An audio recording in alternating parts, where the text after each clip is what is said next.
permita-nos que, na tua glória, nos assente um à tua direita e outro à tua esquerda.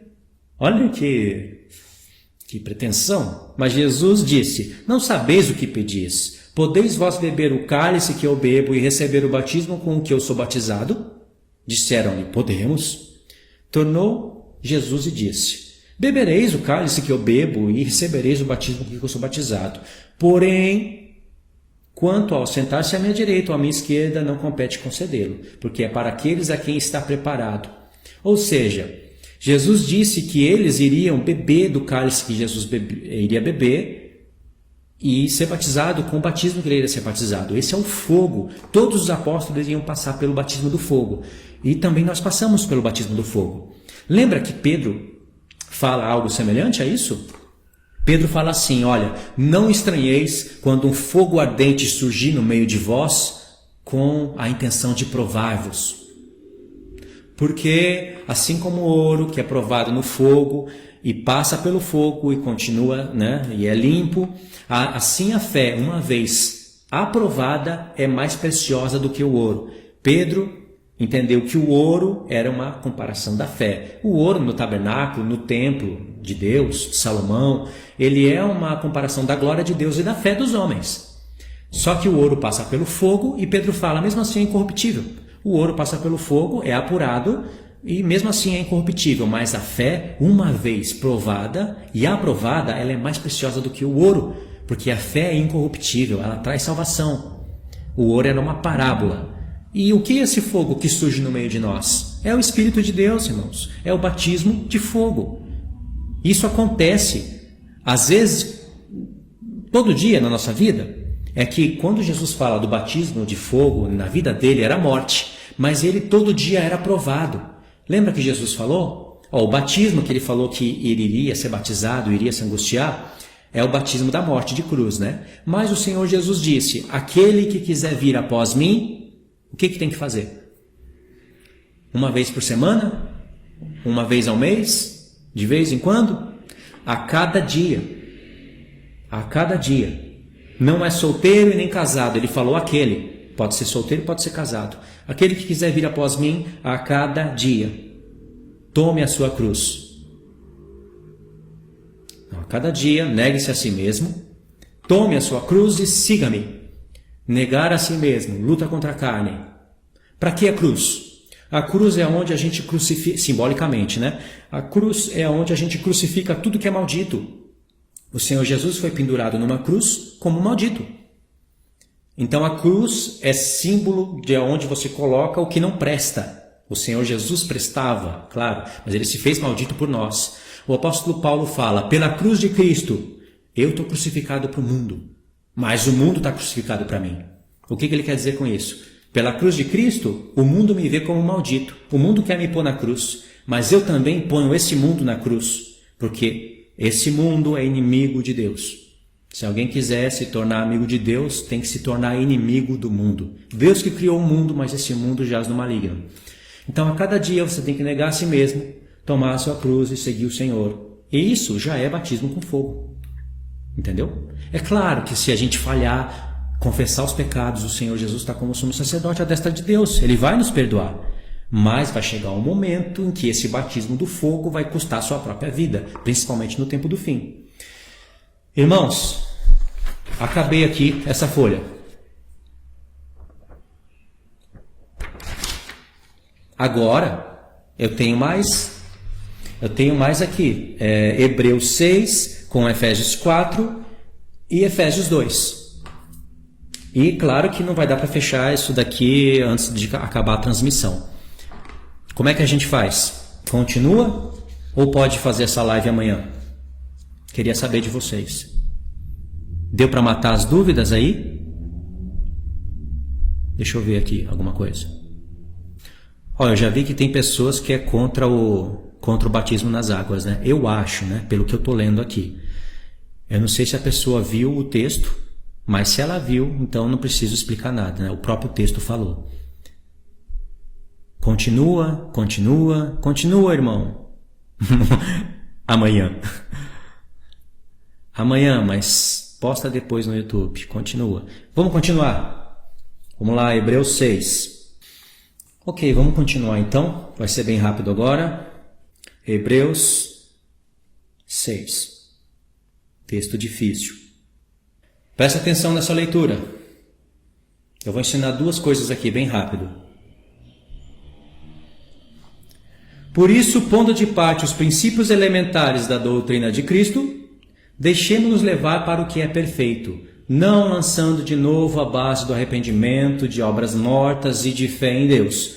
O ensino de batismos e da imposição de mãos, da ressurreição dos mortos e do juízo eterno. E isso faremos se Deus permitir. Tem muitas pessoas que interpretam isso daqui de maneira errada. Significa que não está entendendo o sentido da carta. O miolo da carta de Hebreus é aqui. Se você interpretar Hebreus 6, provavelmente você vai interpretar todo o conteúdo da carta de maneira correta, porque você vai estar entendendo o que está acontecendo no contexto no qual está escrito isso daqui. Olha só o que as pessoas interpretam. Por isso, pondo de parte os princípios elementares da doutrina de Cristo, deixamos-nos levar para o que é perfeito. Aí o que é perfeito aqui no texto cai em esquecimento. Ninguém sabe o que é perfeito. Aí eles dizem, não lançando de novo a base do arrependimento de obras mortas e de fé em Deus, ou seja, essas coisas do princípio, não vamos lançar de novo isso, vamos prosseguir porque é perfeito. O ensino de batismos, de imposição de mãos, da ressurreição dos mortos e do juízo eterno, isso são os princípios elementares, irmãos. Vamos prosseguir porque é perfeito. Irmãos, o que é perfeito então? Não tem aqui no texto o que é perfeito. Irmãos, pregar. A base do arrependimento é pregar o Filho de Deus. De obras mortas, é aquelas leis que faziam da antiga aliança que não podiam mais dar vida a ninguém porque Jesus veio. E de fé em Deus, o ensino de batismos, isso é o que nós estamos estudando, é o que edifica a igreja. A imposição de mãos, da ressurreição dos mortos e do juízo eterno. Isso não é perfeito? Todas essas doutrinas aqui, esses 6 pontos que nós lemos, 6, vamos ver.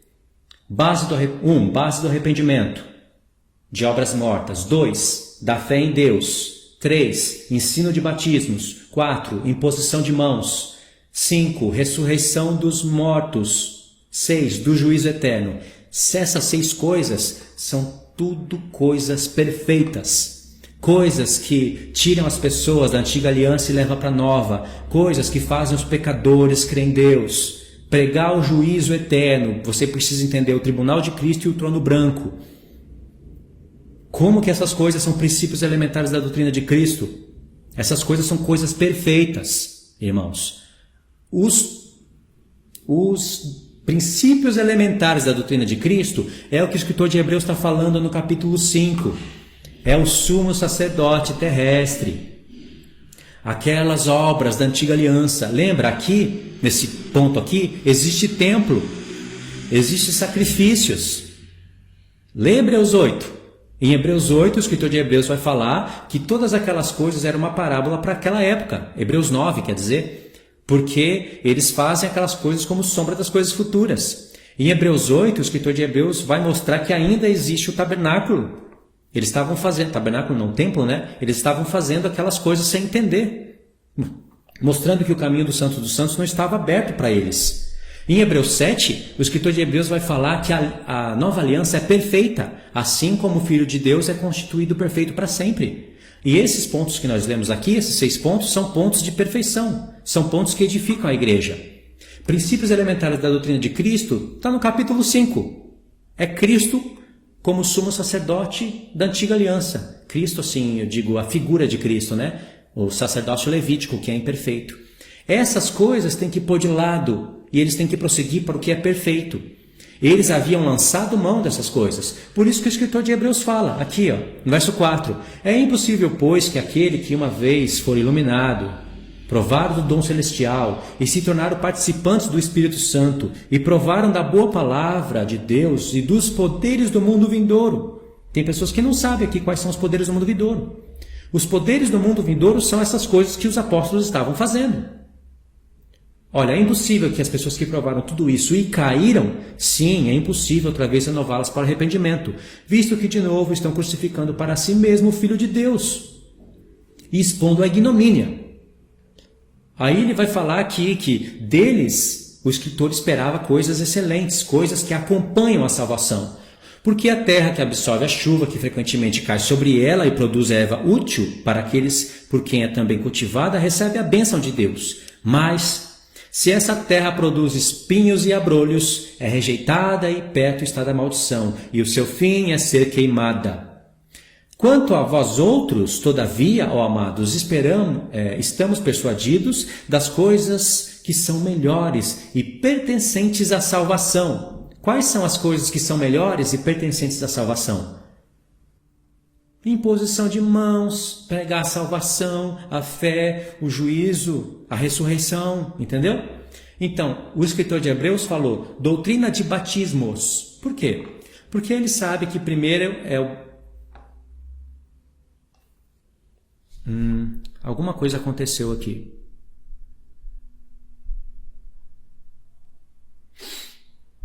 Ainda está ao vivo, irmãos? Parece que caiu a conexão. Caiu a qualidade? Diz que a qualidade ficou ruim. Apareceu uma mensagem aqui dizendo que a qualidade ficou ruim. Sim, normal? Ok, então vamos continuar. E aqui falou doutrina de batismos, porque o escritor de Hebreus sabia que primeiro é o batismo nas águas, batismo de arrependimento, depois é o batismo de obediência, onde a pessoa recebe o Espírito Santo, e depois é o batismo no fogo. Batismos no plural, mas todos esses três formam um só batismo. Assim como o apóstolo Paulo fala em Efésios que existe um só Espírito, mas em Apocalipse nós temos 7 Espíritos. Entendeu? A irmã que perguntou se o batismo, a irmã Gracili Mendes, perguntou se o batismo na Igreja Católica tem validade como um só batismo. Não existe batismo de criança na palavra de Deus. Isso é doutrina de homem que é praticada até hoje, como a maioria das doutrinas dentro da Igreja Católica são doutrinas de homens. Não estou dizendo que tudo ali não vale nada, mas muitas coisas, até nos dias de hoje, até nas igrejas renovadas, são doutrinas humanas. O que é verdade eu tenho que falar. Estou só contra a Igreja Católica? Não. A Igreja Adventista do Sétimo Dia rebatiza pessoas. Você entra lá, você tem que ser rebatizado. Onde já se viu isso? Aqui uma irmã perguntou, Luiz, quando a pessoa se batiza mais de uma vez nas águas, é certo isso? Não é. Por que ela vai se batizar mais de uma vez nas águas? Qual é o motivo que levou ela a se batizar antes e se rebatizar depois? A pessoa vai dizer assim, quando eu me batizei eu não sabia muito bem o que era. Eu fui batizado meio que à força, meio que no empurrão, meus pais, etc. Aí a pessoa fala ali alguma coisa. Se realmente ela não entendia o que ela fez, tudo bem. Se ela não teve consciência, então ela se batiza de novo. Mas se ela teve consciência e se desviou, foi para o mundo, e depois ela resolveu voltar e resolveu se rebatizar, isso está errado. Porque não tem nada a ver uma coisa com a outra. Ela se desviou, mas ali ela deu um voto com Deus. Então esse rebatismo não é válido. Só se ela realmente foi batizada e não entendeu o que aconteceu, o que era aquilo. Não entendeu. Aí sim. Tá bom? Efésios 4. Olha onde as pessoas erram. Rogo-vos, pois, eu prisioneiro no Senhor, que andeis de modo digno da vocação em que fostes chamados, com toda humildade, mansidão e longanimidade, suportando-vos uns aos outros em amor, esforçando-vos diligentemente por preservar a unidade do Espírito no vínculo da paz. Olha agora. Há um só Espírito, há somente um só corpo e um só Espírito. Como fostes chamados numa só esperança da vossa vocação, há um só Senhor, uma só fé, um só batismo, um só Deus e Pai de todos, o qual é sobre todos, age por meio de todos e está em todos. Por que o apóstolo Paulo está falando que há um só batismo quando nós vemos 3 na Escritura? Irmãos, o apóstolo Paulo conhece muito bem, não foi ele mesmo, essas coisas ele conhece muito bem, não foi ele mesmo. Em Atos dos Apóstolos, em Atos 13, que disse que João Batista pregou o batismo de arrependimento nas águas? Não foi ele mesmo que depois impôs as mãos naqueles 12, e eles receberam o Espírito Santo, não foi ele mesmo? Então já são 2. Ele conhece, ele fala um só Senhor, uma só fé, um só batismo. Por quê? Aqui ele está pregando, irmãos, a reconciliação das 2 casas de Israel. O que o apóstolo Paulo, por isso que os irmãos não entendem, por que o apóstolo Paulo está falando isso aqui em Efésios 4? Em Efésios 2, ele colocou na mente dos leitores da carta que havia divisão entre judeus e gentios. E ele demonstrou que essa divisão aconteceu lá nos profetas, casa de Israel e casa de Judá. E que Deus fez uma promessa de chamar os gentios no futuro para entrar fazendo parte das 10 tribos, da casa de Israel. E para provar isso, ele pega textos de Oséias e coloca em Efésios 2. Ninguém pode contrariar isso. Então ele está falando que Deus quebrou o muro da inimizade entre ambos os povos e fez um. Entendeu? Um só corpo. Em Efésios 3, ele fala para os irmãos que eles podem entender esse mistério quando lerem a carta dele. O apóstolo Paulo fala, se é que vocês entenderam o que eu estou falando. Em Efésios 4, ele já está falando, irmãos, então como o Senhor pegou ambos os povos, tirou o muro da inimizade que havia entre os judeus e os gentios e uniu ambos os povos em um novo homem, então vamos preservar o vínculo da paz. Judeu vivia de uma maneira, gentio vivia de outra naquela época. Mas eles tinham que entender que isso iria convergir para um só corpo, porque era um só Espírito que estava operando sobre eles. Não havia batismo para judeu e batismo para gentio. Tanto o judeu que estava perto como o gentio que estava longe, todos eles deveriam se batizar no mesmo batismo. Pedro pegou batismo de arrependimento nas águas para judeu e batismo de arrependimento nas águas para gentio. Pedro foi separado para o evangelho da circuncisão. Paulo para o evangelho da incircuncisão. As mensagens tinham que alcançar pessoas que estavam vivendo de maneira diferente. Judeu era circuncidado e estava lá no templo fazendo as coisas da antiga aliança.